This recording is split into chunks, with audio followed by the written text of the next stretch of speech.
Саламатсыңдар ма, балалар?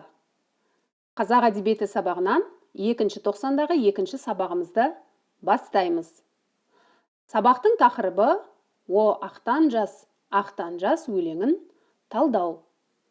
Бұл өлеңмен сендер өткен сабақта таныс болдыңдар. Енді бүгінгі сабағымыздың мақсаты өлеңдегі салыстыра суреттеулер мен қарама-қарсы суреттерлерді табасың. Екінші, Дулат ақынның осы өлеңін жатқа оқитын боласың.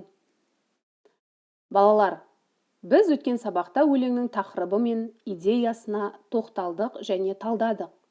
Демек, өлеңнің тақырыбы жетім бала ақтан және оның тағдырына алаңдау болса, идеясы жетім балаға үміт арту, оны жігерлендіру, сол арқылы қазақ жігіттеріне рух беру. Тіпті мынадай бір өлеңнің идеясында анықтадық. Демек, ақтан жасты өзіміздің еліміз деп алатын болсақ, біз кеше айтып өткеніміздей Дулат Бабатайұлы Ресей үкіметі тұсында біздің еліміз бодандықта болған кезде өмір сүрген еді. Сондықтан ол өзіміздің елімізді сол ақтан жастың тағдырына теңеп, ел тәуелсіздігін аңсауы мүмкін. Бүгінгі сабағымыздың мақсатына көшейік. Балалар, қарама-қарсы суреттеу дегеніміз не? Салыстыра суреттеу дегеніміз не? Еске түсірейік. Қарама-қарсы суреттеу деп шығармадағы екі нәрсенің қарама-қарсы суреттелуін айтады екенбіз.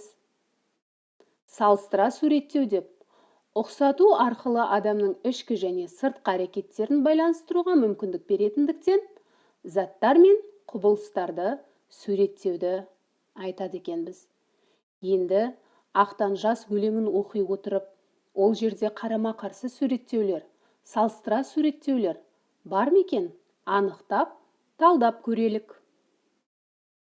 Балалар, мына өлең жолдарына назар аударыңдар. О, ақтан жас, сен де жетер ме екенсің?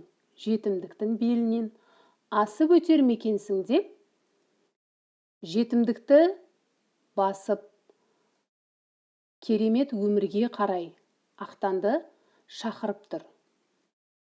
Алайда, мына өлең жолдарын қарасаңыздар, ақын тіпті үмітін үзгісі келетін де тұстарын байқауға болады.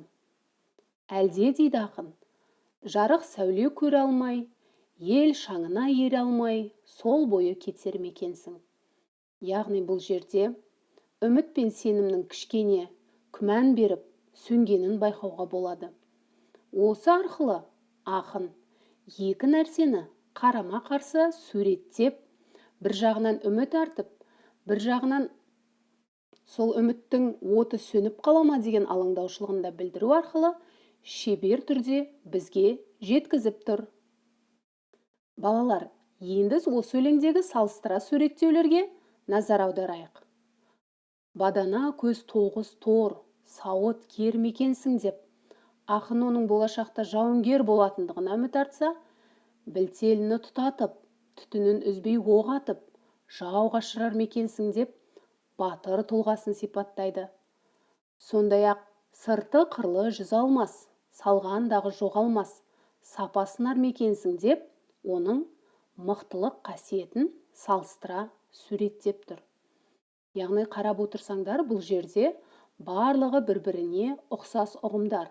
Бірақ әртүрлі бағытта сипаттап өлеңді жазып, бізге бір батырлық ұғымын бірнеше өлең жолдарымен беріп отыр. Осы арқылы ақтанға оның болашақта керемет ер азамат, мықты жауынгер болатындығын сипаттап отыр. Балалар, нөмірі 1 оқу тапсырмасын орындайық. Ақынның ақтан жастың бойынан көргісі келетін қасиеттерді жазыңдар. Бұл кітаптарыңның 59 бетіндегі нөмірі 4 тапсырма. Яғни, өлеңді оқи отырып, нақты қандай қасиеттерін айтып отыр. Балалар, мүмкіндігінше жалпылама жазғаннан көрі, дәл қасиетін анықтап жазайық. Мүмкін ол табандылық па, әлде шапшаңдық па, әлде төзімділік пе, осындай қасиеттерді санамалап, 6 бағанды да толтырыңыздар. Нөмірі 2-ші оқу тапсырмасы біздің бүгінгі сабағымыздың мақсаты «О ақтан жас» өлеңін жаттау болатын. Сендер өткен сабақта мәнерлеп оқыған болатынсыңдар. Енді сендерге жаттау оңай соғады деген ойдамын. Балалар, бағалауға назар аударыңыздар. 8 бен 10 бал аралығындағы балды өлеңді жаттап мәнерлеп айтқандар және де қасиеттерін нақтылап жазғандар алады. 7 және 5 аралығындағы балды өлеңді жатқа айтқандар және қасиеттерін жалпылама жазғандар алады. 4-3 балды өлеңді мәнерлеп оқып бергендер алады. Балалар, барлығыңа жоғары бал алуға тілектеспін және сенімділік білдіремін. Сау болыңдар.